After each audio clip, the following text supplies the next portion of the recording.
Welcome to Nisha classes at UK. आप लोगों की तैयारी अच्छी चल रही होगी उम्मीद है। और जितनी तैयारी हम आपको करवा सकते हैं तो हम भी कोशिश कर रहे हैं आपकी मदद करने की। ठीक है, तो बुक्स आप लोग पढ़ ही रहे होंगे, है ना। जब आप तैयारी कर रहे हैं तो एक स्टैंडर्ड बुक आपने रखी होगी, और एक्स्ट्रा जो आपको थोड़ा सा प्रैक्टिस चाहिए होता है, रिवीजन चाहिए होता है, तो उसके लिए हम आपके लिए कोशिश कर रहे हैं। ठीक है, आपके सिलेबस के अकॉर्डिंग मैं आपको पढ़ा रही हूँ। और हमने स्टार्ट किया है आपका पहला जो आपका टीचिंग एप्टीट्यूड का पार्ट है आपका 40 मार्क्स का। ठीक है, इतनी सबको अब जानकारी हो गई होगी। जो नए जुड़े हुए हैं ये उनको ये जानकारी दे देते हैं कि हमारी जो 10 से 11 क्लासेस आई हैं, हम बिल्कुल सिलेबस के अकॉर्डिंग जो जो टॉपिक हैं वो आपको करवा रहे हैं। ठीक है, तो अभी हमने आज आपके लिए जो टॉपिक स्टार्ट किया ये है शिक्षण कौशल यानी टीचिंग स्किल्स, जो आपके सिलेबस में दिया हुआ है। और मैंने बताया है कि अभी हम क्या करेंगे, एज पूरा डिटेल में पढ़ेंगे इन डिटेल। और उसके बाद हम क्या करेंगे कि MCQs आपको करवाएंगे, क्योंकि आपके पास लगभग 6 महीने का पूरा टाइम है। आप अक्टूबर से लेके मार्च तक चलेंगे। 6 अप्रैल को आपका एग्ज़ाम है। तो आपको क्या करेंगे, भी स्टार्टिंग में हम क्या करेंगे, क्लासेस करवाएंगे प्रॉपर टीचिंग एप्टीट्यूड की। और उसके बाद GS में हम क्या कराएंगे, आपको क्वेश्चंस कराएंगे। ठीक है, क्योंकि GS तो बहुत वास्ट होता है ना, तो आपको उसमें क्वेश्चन कराए जाएंगे। तो फिलहाल हम टीचिंग एप्टीट्यूड का आपको सिलेबस करवाएंगे, उसके बाद आपको MCQ करवाएंगे। जो भी हम पढ़ा रहे हैं आप मान के चलिएगा, बिल्कुल इन डिटेल पढ़ा रहे हैं, तो आप ध्यान से क्लास को पढ़िएगा। और अगर आपको PDF की डिमांड है तो प्लीज़ आप कमेंट ज़रूर कीजिएगा। टेलीग्राम चैनल पे आपके लिए हम ये PDF इसका प्रोवाइड करवा देंगे, और टेलीग्राम चैनल का जो लिंक है हम आपको डिस्क्रिप्शन में दे देते हैं। ठीक है, चलिए बातें हो गई हैं, पढ़ना स्टार्ट करते हैं। अब शिक्षण कौशल टीचिंग स्किल क्या है। सबसे पहले टीचिंग स्किल के बारे में कुछ जान लेते हैं। तो टीचिंग स्किल के बारे में हम क्या जानेंगे, टीचिंग स्किल का यूज़ कब होता है, जब हम शिक्षण की प्रक्रिया करते हैं। टीचिंग प्रोसेस में यूज होता है हमारा टीचिंग स्किल का, शिक्षण कौशल का। अब शिक्षक क्या काम करता है उसमें, आपने देखा होगा, आप खुद भी आप B.Ed होंगे तो आपने माइक्रो टीचिंग करी होगी। कोई लोग टीचर आपने स्कूल में पढ़ा होगा, तो क्या करता है टीचर, प्रश्न पूछते हैं, व्याख्यान देते हैं, जैसे लेक्चर देते हैं। आपका टीचिंग में जो एड होते हैं, मटेरियल होता है ना, सहायक सामग्री का प्रदर्शन करते हैं, पुनर्बलन देते हैं, उदाहरण प्रस्तुत करते हैं। ये सब काम करते हैं टीचिंग प्रोसेस में जब हम टीचिंग कर रहे होते हैं। ठीक है, तो ये काम हम क्यों करते हैं, कोई भी टीचर ये काम क्यों करता है, जिसके इन सब के द्वारा क्या होता है, जो हमारा शिक्षण प्रक्रिया है, जो हमारा टीचिंग प्रोसेस है, उसको हम क्या बनाते हैं, आसान बनाते हैं, उसको सरल बनाते हैं, उसको सुगम बनाते हैं, उसको रुचिपूर्ण बनाते हैं। इंटरेस्टिंग बनाने के लिए सहायक सामग्री का प्रयोग किया जाता है। इंटरेस्टिंग बनाने के लिए हम क्वेश्चन पूछते हैं। ठीक है, तो ये सब जितने भी कार्य होते हैं ना, ये सारी प्रक्रिया है जिसमें प्रश्न पूछना है, व्याख्यान देना है, सहायक सामग्री का प्रदर्शन करना है। ये सभी जो प्रक्रिया है इसको कहा जाता है आपका टीचिंग स्किल या शिक्षण कौशल। आपके अंदर कितना कौशल है पढ़ाने का, आप प्रश्न पूछ के पढ़ा रहे हैं, आप उसको व्याख्यान दे के कर रहे हैं, तो ये है टीचिंग स्किल। ये हो गया। ठीक है, एक हमें MCQ से पहले थोड़ा सा ना बेस बनाना ज़रूरी होता है, माइंड मेकअप। तो सीधे हम MCQs पे नहीं जा करके, MCQs के लिए बहुत टाइम है, PYQ के लिए बहुत टाइम है, तो हम क्या करेंगे, पहले क्लास आपको पढ़ाएंगे। ठीक, चलिए अब क्या है, थोड़ा सा और देख लेते हैं। शिक्षक द्वारा शिक्षण कार्य करते हुए, यानी टीचर जब टीचिंग कर रहा है तो अपने शिक्षण को प्रभावपूर्ण, रुचिकर व उद्देश्यपूर्ण बनाने के लिए जो कुछ भी किया जाता है उसे शिक्षण कौशल कहते हैं। ठीक है, तो अपने टीचिंग के लिए वो इफ़ेक्टिव बनाए, उसको प्रभावपूर्ण बनाए, उसको इंटरेस्टिंग बनाए, उसको उद्देश्यपूर्ण बनाए। तो इन सब के लिए टीचर जो काम करेगा वो कहलाएगा, शिक्षक जो काम करेगा वो कहलाएगा आपका शिक्षण कौशल या टीचिंग कौशल। थोड़ी सी परिभाषाएं हमने यहाँ पे आपके ली हैं इसमें, तो हो सकता है एग्ज़ाम में परिभाषा पूछ ली जाए। तो सबसे पहले B.K. पासी की परिभाषा है। B.K. पासी ने कैसे परिभाषित किया शिक्षण कौशल को, वो क्या कहते हैं, शिक्षण कौशल उन परस्पर संबंधित शिक्षण क्रियाओं या व्यवहारों का समूह है। शिक्षण कौशल क्या है, उन परस्पर संबंधित शिक्षण क्रियाओं या व्यवहारों का समूह है जो विद्यार्थी के अधिगम में सहायता करते हैं। तो मेन मोटो क्या है कि विद्यार्थी अधिगम करे, जो हमारा स्टूडेंट हो उसकी लर्निंग है हो, हमारे पास जो स्टूडेंट है उसकी लर्निंग में जो जो भी चीज़ें सहायता करेंगी, वो सारी क्रियाएं, वो सारे व्यवहार क्या कहलाएंगे, आपके शिक्षण कौशल कहलाएंगे। ऐसा कौन कहता है, B.K. पासी। ठीक है। तो इस चीज़ को आप ध्यान रखना कि विद्यार्थी के अधिगम में सहायता वाली जब बात आएगी तो ये हो जाएगी परिभाषा आपकी बी के पासी की। दूसरा आपका NL गेज। NL गेज के अनुसार क्या है? ये कहते हैं कि शिक्षण कौशल क्या है? वे अनुदेशनात्मक क्रियाएं और विधियां हैं, यानी इंस्ट्रक्शंस हैं। वे अनुदेशनात्मक क्रियाएं और विधियां हैं जिनका प्रयोग शिक्षक अपनी कक्षा में कर सकता है। जिनका प्रयोग क्या कर सकता है? शिक्षक अपनी कक्षा में कर सकता है। तो वे अनुदेशनात्मक क्रियाएं और विधियां हैं जिनका प्रयोग शिक्षक कक्षा में कर सकता है। ये बात कौन कह रहा है? NL gauge. ये जो क्रियाएं हैं, ये विधियां हैं, ये शिक्षण के विभिन्न स्तरों से संबंधित होती हैं या शिक्षक की निरंतर निष्पत्ति के रूप में होती हैं। तो इसकी परिभाषा क्या है? ये जो अनुदेशनात्मक क्रियाएं या विधियां हैं, ये शिक्षण के विभिन्न स्तरों से संबंधित होती हैं या शिक्षक की निरंतर निष्पत्ति के रूप में होती हैं। कौन? ये जो क्रियाएं हैं, इन किसकी बात करी इसने? शिक्षण कौशल की। ठीक है, तो शिक्षण कौशल ये सब, ये जो लाइन है ये सब किसने बोला? आपका NL गेज ने। थोड़ा सा इनको याद जरूर कर लीजिएगा। और शैक्षिक शब्दकोश के अनुसार जो शिक्षण कौशल है वो क्या है? मानसिक शारीरिक क्रियाओं की क्रमबद्ध और समन्वित प्रणाली होता है। तो शैक्षिक शब्दकोश के अनुसार जो शिक्षण कौशल है वो क्या है? मानसिक और शारीरिक दोनों, मानसिक और शारीरिक क्रियाओं की क्रमबद्ध और समन्वित प्रणाली होता है। तो उसमें मानसिक भी है, शारीरिक भी है। ये बात किसने कही? आपकी शैक्षिक शब्दकोश ने। 3 परिभाषाएं मैंने आपको दी, एग्जाम में पूछ ली जाएंगी तो ज़रूर इनको याद कर लीजिएगा। अब शिक्षण कौशल के प्रकार देख लेते हैं। शिक्षण कौशल के प्रकार क्या क्या है?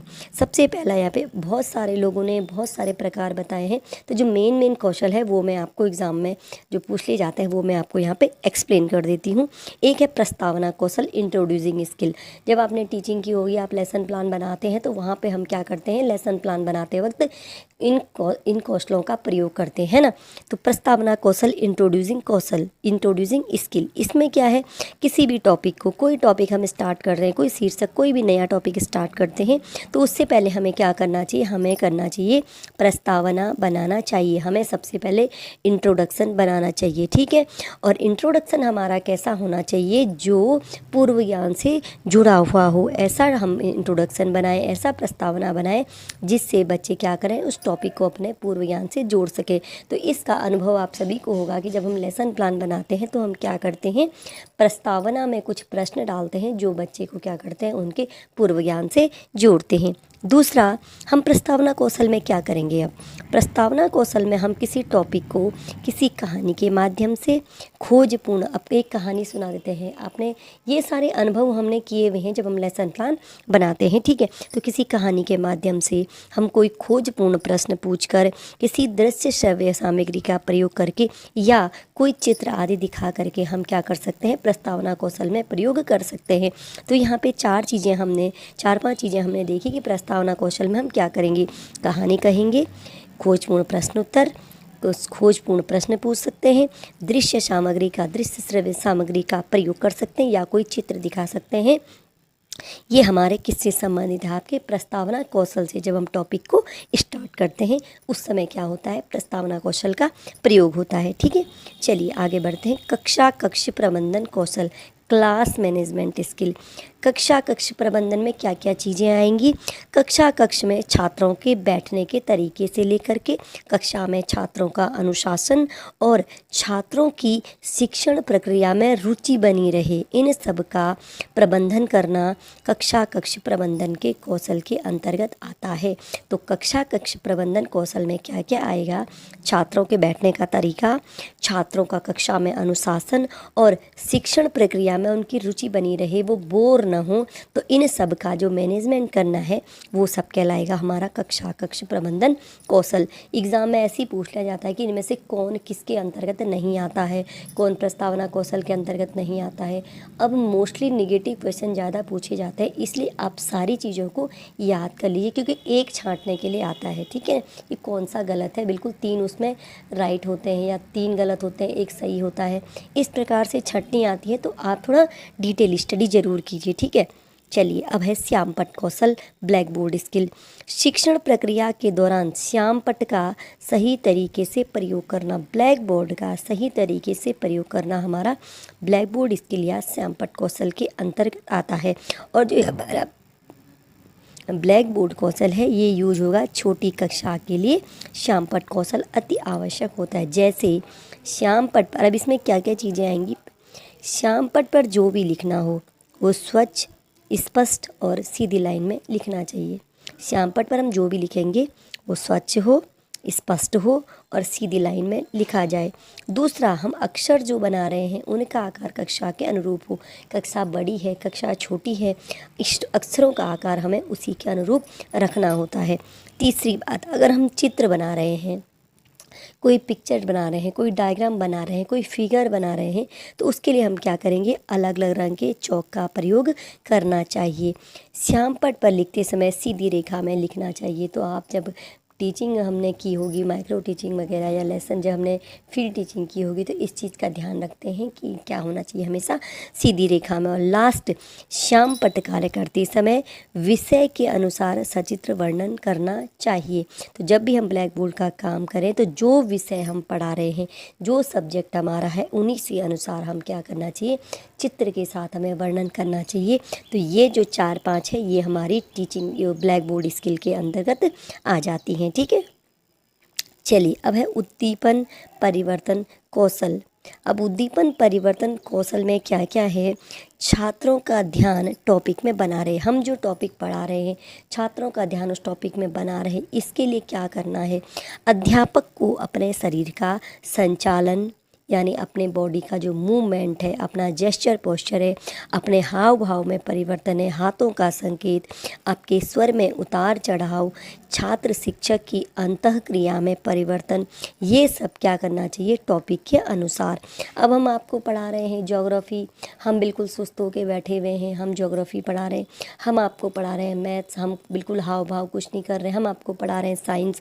तो हर सब्जेक्ट के हर टॉपिक के अनुसार क्या करना चाहिए शिक्षक को, अपने शरीर का, बॉडी का मूवमेंट, अपने जेस्चर पोस्चर, अपने हाव भाव का जो परिवर्तन है, अपने हाथों का संकेत कैसा करना है, अपने स्वर में जो अपने स्वर में उतार चढ़ाव कैसे उसको अप एंड डाउन्स कर रहे हैं, और आपस में जो छात्र और शिक्षक की जो उनके बीच में इंटरेक्शन है उसमें कब चेंज लाना है, कब उसको इंटरेक्शन को बढ़ाना है, कब घटाना है, ये सब करना चाहिए एक टीचर को टॉपिक के अनुसार। जैसा टॉपिक चल रहा है उसके अनुसार जेस्चर पोस्चर वगैरह चेंज करने चाहिए। और ये इसलिए करने चाहिए शिक्षक छात्र अनुक्रिया सही ढंग से हो सके, उनके बीच में इंटरेक्शन अच्छा हो सके। आप बोरियत होकर पढ़ा रहे हैं, पता ही नहीं चल रहा है आप क्या कर रहे हैं, आप ज्योग्राफी पढ़ा रहे हैं, आप साइंस पढ़ा रहे हैं, कोई हाव भाव नहीं है, कोई बॉडी का मूवमेंट नहीं है, कोई हाथों का संकेत नहीं है, तो थोड़ा सा टेस्ट क्या हो जाता है, टीचर और जो स्टूडेंट है उसके बीच में इंटरेक्शन कम हो जाता है। तो टीचर और स्टूडेंट के बीच में इंटरेक्शन अच्छा बनाने के लिए ये उद्दीपन परिवर्तन कौशल का प्रयोग किया जाता है, और जिसके अंतर्गत ये सारी चीज़ें आती हैं। ठीक है, ये एग्ज़ाम में बहुत पूछ लिए जाते हैं, इसलिए इन चीज़ों को थोड़ा डिटेल में ज़रूर पढ़िए। केवल एमसीक्यू के भरोसे आपका नहीं हो सकता, और अभी बहुत टाइम हम केवल एमसीक्यू नहीं पढ़ेंगे, हम थोड़ा डिटेल में पढ़ेंगे। चलिए अब है पुनर्बलन कौशल या रीइंफोर्समेंट स्किल। अब किसी ऐसे पुनर्बलन का प्रयोग करना या पहले से किए गए पुनर्बलन को हटाना जिससे छात्र शिक्षक की अनुक्रिया बनी रहे। तो रीइंफोर्समेंट तो बहुत ज़रूरी है। ठीक है, क्लास में अब नए रीइंफोर्समेंट का प्रयोग कर रहे हैं या कोई हमने रीइंफोर्समेंट दे दिया, नए वाले रीइंफोर्समेंट को हम यूज़ कर रहे हैं, पुराने वाले को चेंज कर रहे हैं। तो ये सब चीज़ें काय के लिए होती हैं, रीइंफोर्समेंट किसके लिए होता है, पुनर्बलन का प्रयोग कब होता है, छात्र शिक्षक की अनुक्रिया बनाने के लिए, क्लास को इंटरेस्टिंग बनाने के लिए, प्रभावपूर्ण बनाने के लिए। तो शिक्षण कौशलों का प्रयोग ही इसलिए किया जा रहा है ताकि शिक्षक छात्र की अनुक्रिया बनी रहे, उनके बीच में इंटरेक्शन हो, क्लास इंटरेस्टिंग हो, क्लास इफेक्टिव हो। ठीक है, तो इसमें एग्जाम्पल क्या दे, जैसे छात्रों को शाब्दिक या अशाब्दिक पुनर्बलन देना। ठीक है, तो हम छात्रों को शाब्दिक या अशाब्दिक पुनर्बलन दे करके हम क्या कर सकते हैं, क्लास को इफेक्टिव बना सकते हैं। तो ये भी एक प्रकार का क्या है, कौशल है, जिसे क्या कहा गया है, पुनर्बलन कौशल। अब है खोजपूर्ण प्रश्न कौशल। अब ये कब यूज़ होगा? यदि कोई छात्र किसी प्रश्न का उत्तर नहीं दे पा रहा है, ठीक है, तो हम क्या करेंगे, उससे संबंधित कोई दूसरा प्रश्न पूछ सकते हैं जो कि पहले प्रश्न से संबंधित हो। जिससे क्या होगा, छात्र क्या करेगा, अपने पूर्व ज्ञान को अपने टॉपिक से जोड़ सके। उदाहरण के लिए आप मैथ्स पढ़ा रहे हैं, ठीक है, आप मैथ्स में बच्चे को डिवीजन देते हैं, भाग देते हैं, ठीक है, भाग करना बच्चे को नहीं आ रहा है, भाग नहीं आपने सिखाया उसको नहीं तो हम क्या करेंगे, हम उससे पहले गुणा पूछेंगे, गुणा नहीं आ रहा है तो हम उससे पहाड़े पूछेंगे, टेबल पूछेंगे, तो हम क्या करेंगे, पूर्व ज्ञान से जोड़ेंगे। तो पूर्व ज्ञान से जब जोड़ा जाता है, कोई नए प्रश्न का उत्तर देने के लिए उससे दूसरा प्रश्न पूछा जा रहा है, तो ये क्या कहलाएगा, आपका खोजपूर्ण प्रश्न कौशल। ठीक है, चलिए अब है उद्देश्य कौशल। शिक्षण कार्य हमेशा उद्देश्यपूर्ण हो। जो भी कक्ष में पढ़ाया जा रहा हो उसका एक अपना निश्चित उद्देश्य हो, तो वही कार्य या टॉपिक को कराया जाना चाहिए। ठीक है, ऐसे नहीं कि हम कुछ भी पढ़ा रहे हैं, तो हम उद्देश्यपूर्ण शिक्षण पढ़ाएंगे। जो पढ़ाया जा रहा है उसका कोई उद्देश्य होना चाहिए। ठीक है, तो ये क्या है आपका उद्देश्य कौशल। उद्देश्य विहीन शिक्षण नहीं होना चाहिए। ये दो बातें किसके अंतर्गत आ जाती हैं, आपके उद्देश्य कौशल के अंतर्गत आ जाती हैं। फिर है आपका दृष्टांत या उदाहरण कौशल, एग्जाम्पल स्किल। बहुत ज़रूरी है, बहुत इफ़ेक्टिव होता है। यदि कोई टॉपिक बच्चों की समझ में नहीं आ रहा है तो उसको हम उदाहरण के माध्यम से समझाते हैं। ठीक है, जैसे अब इसमें उदाहरण में क्या आएगा, किसी कहानी के माध्यम से, कोई चित्र, मानचित्र, वास्तविक उदाहरण, प्रायोगिक उदाहरण का प्रयोग करना चाहिए, जिससे बच्चों में करके सीखने की रुचि जागृत हो। और मोस्टली आपने देखा होगा, अगर आप साइंस टीचर हैं तो हम क्या करते हैं, साइंस जैसे पढ़ा रहे हैं, हम साइंस में पढ़ा रहे हैं, आपको न्यूटन का नियम पढ़ा रहे हैं, ठीक है, हम आपको गुरुत्वाकर्षण पढ़ा रहे हैं, तो हम क्या कहते हैं, बच्चों को अगर समझ नहीं आ रहा है तो हम क्या कहेंगे, हम उदाहरण दे के समझाएंगे। गुरुत्वाकर्षण का नियम हम उदाहरण दे के बच्चों को समझाएंगे। ठीक है, हम आपको जड़त्व का नियम पढ़ा रहे हैं, हम उदाहरण देके समझाएंगे। ज्योग्राफी पढ़ा रहे हैं, हम बच्चों को हम मैप से पढ़ाएंगे। ठीक है, बच्चों को टॉपिक समझ नहीं आ रहा है, हम मैप से बच्चों को ज्योग्राफी समझाएंगे। तो ये सब क्या आ जाते हैं, हमारे दृष्टांत या उदाहरण कौशल के संबंधित हो जाती है। जिससे क्या होता है, दृष्टांत या उदाहरण कौशल का यूज़ क्या है, फ़ायदा क्या है, इससे बच्चों में करके सीखने की रुचि जागृत हो जाती है। ठीक है, और सावधानी हमने इसमें क्या रखनी है, जो हमारा उदाहरण है, जो हमारा एग्ज़ाम्पल है, जो हमारा कहानी है, ये सब क्या होनी चाहिए, सार्थक होने चाहिए, टॉपिक से रिलेटेड, इजी होने चाहिए और रोचक होने चाहिए। तभी क्या है, बच्चे करके सीखने की रुचि जागृत होगी, सीखने की रुचि उनमें जागृत होगी। तो ये है आपका दृष्टांत या उदाहरण कौशल, जिसे हम एग्जाम्पल स्किल कह रहे हैं। ठीक, फिर है व्याख्यान कौशल, लेक्चर स्किल। तो मुख्यतः जो लेक्चर स्किल होता है वो बड़ी कक्षा में, बड़ी क्लासेस के लिए ज़रूरी होता है। लेक्चर बड़े क्लासेस में ज़रूरी होता है, बड़ी क्लासेस में इम्पोर्टेंट होता है, बड़ी क्लासेस में ही दिया जाता है। जो हमारा लेक्चर है, जो हमारा व्याख्यान है, वो भी क्या होना चाहिए, हमारा पूर्व ज्ञान से संबंधित होना चाहिए, रुचिपूर्ण और उद्देश्यपूर्ण होना चाहिए, नहीं तो बोरियत आ जाएगी लेक्चर में। ठीक है, तो लेक्चर को क्या बनाना है, इंटरेस्टिंग बनाना है, जो हमारा प्री नॉलेज है उससे रिलेटेड होना चाहिए और उद्देश्यपूर्ण होना चाहिए। ठीक है, ये आ गया आपका व्याख्यान कौशल। और शिक्षण सहायक सामग्री प्रयोग कौशल। शिक्षण सहायक सामग्री का प्रयोग तो करना है, लेकिन प्रयोग कैसे करना है, कहाँ पर करना है, ये भी एक स्किल है। इस कौशल के अंतर्गत शिक्षकों को दृश्य श्रव्य सामग्री का कुशलतापूर्वक प्रयोग करना आना चाहिए। ये वाला जो कौशल है, इसके अंतर्गत क्या आता है, शिक्षक किस प्रकार से दृश्य श्रव्य सहायक सामग्री का प्रयोग करते हैं। जैसे सहायक सामग्री क्या होनी चाहिए, पाठ्यक्रम के अनुरूप, हम पढ़ा कुछ और रहे हैं, सहायक सामग्री कुछ और ले आए। ठीक है, तो सहायक सामग्री पाठ्यक्रम के अनुरूप होनी चाहिए, रोचक होनी चाहिए, उद्देश्यपूर्ण होनी चाहिए और सस्ती होनी चाहिए।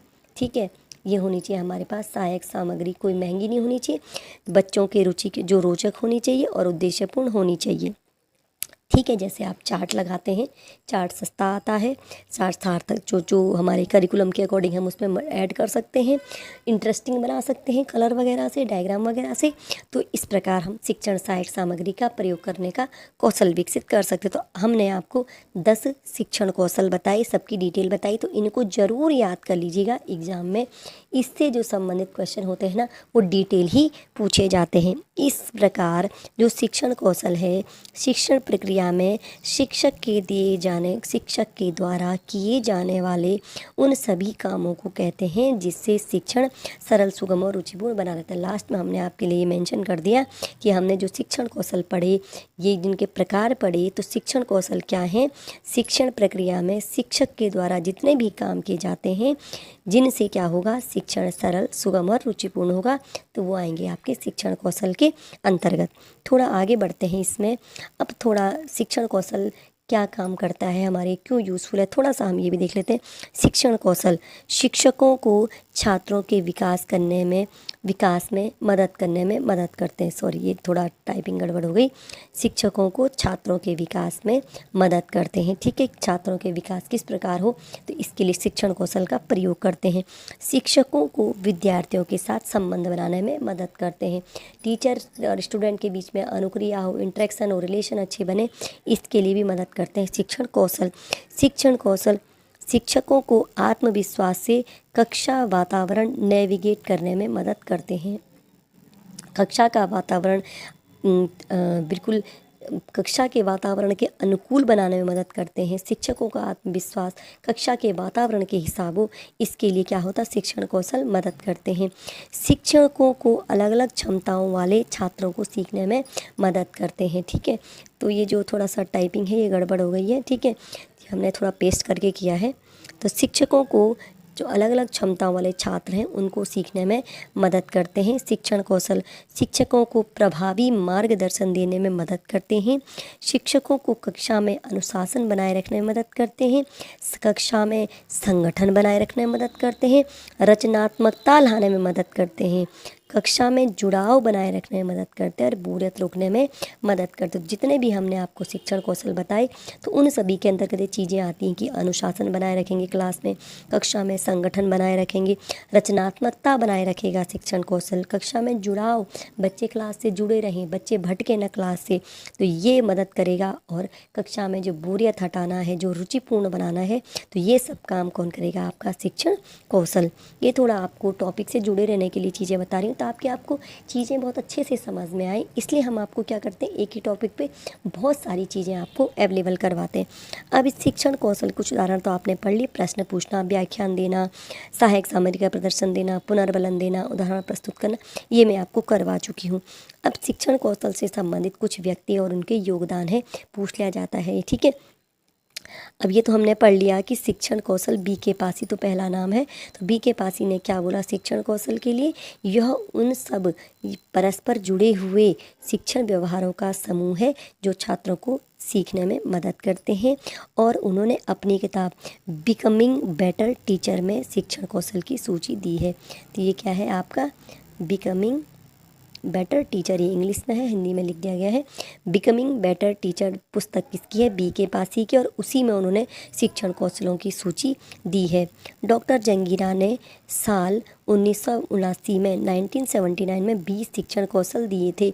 तो जो आपके जंगीरा थे उन्होंने कितने शिक्षण कौशल दिए, 20। हो सकता है एग्जाम में पूछ लिया जाए कि डॉक्टर जंगीरा ने कितने शिक्षण कौशल बताए थे, तो 20 बताए थे। डॉक्टर कुलश्रेष्ठ, डॉक्टर मिश्रा और डॉक्टर ममगाइन, ये आभा ममगाइन भी आपको लिखा हुआ मिलेगा कहीं पे। ठीक है, तो डॉक्टर आभा ममगाइन, डॉक्टर मिश्रा, डॉक्टर कुलश्रेष्ठ, इन्होंने 1983 में एक शिक्षक के लिए 15 शिक्षक कौशल बताए थे। तो जंगीरा ने बताए 20 और बाकियों ने, इन्होंने जो कुलश्रेष्ठ, मिश्रा और डॉक्टर ममगाइन हैं, इन्होंने बताए 15 शिक्षण कौशल।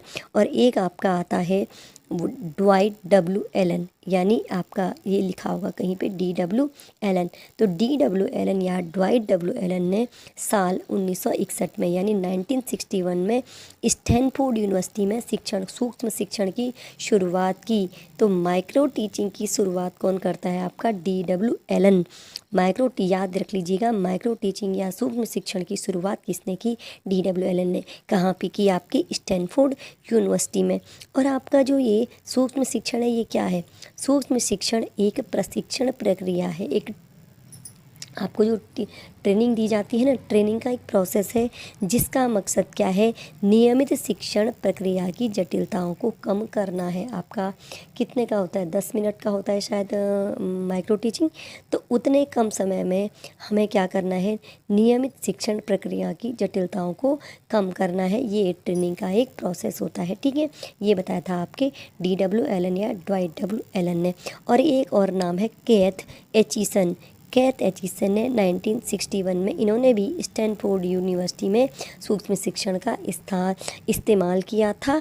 और इन्होंने क्या किया था, वीडियो टेप का इस्तेमाल शिक्षण प्रशिक्षण में किया था। यानी जो टीचर टीचिंग होती है, जो आपका माइक्रो टीचिंग है वो टीचर टीचिंग में यूज होता है ना, ट्रेनिंग में, टीचर ट्रेनिंग में यूज होता है।